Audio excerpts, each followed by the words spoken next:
Welcome to Micro Podcast. I have my friend and colleague Steve Smith here with me. He's our Chief Insights Officer at the Starr Conspiracy.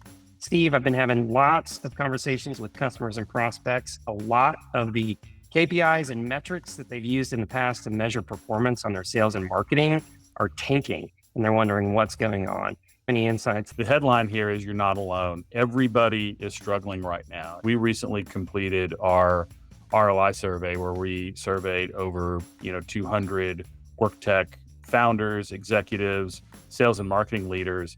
And we got some really interesting numbers back in terms of what are the KPIs that they're looking at, and then how are KPIs performing. Everybody looks at the same kind of KPIs. But what's interesting is when you look at where are work tech marketers showing improvements this year versus declines, all of the KPIs that are showing the most improvements are all engagement KPIs. So, click-through rates, web traffic, social media engagement, share of voice versus key competitors. The headline is buyers aren't buying, but we know that buyers in market and they are shopping and evaluating right now. What's the conversation you're having?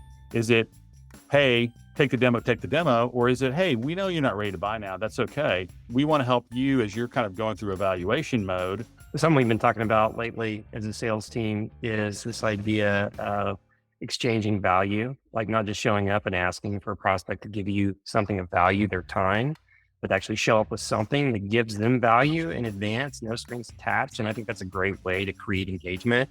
The problem is in a sales and marketing environment, rarely do we ever get incentivized to create that type of engagement with a prospect. All of our KPI metrics are too far down the funnel to really care about that. If your SDRs are being incentivized to book demos, book meetings, and you're asking them to engage customers rather than convert them, you're going to need to rethink, okay, so it's just like, how am I incentivizing my sales team? And do I want to shift dollars maybe away from something else so I can engage them or focus on getting my sales team focused on these engagement activities, knowing that they're making an investment in the future. So we're planting some seeds today. We're going to harvest them in Q4.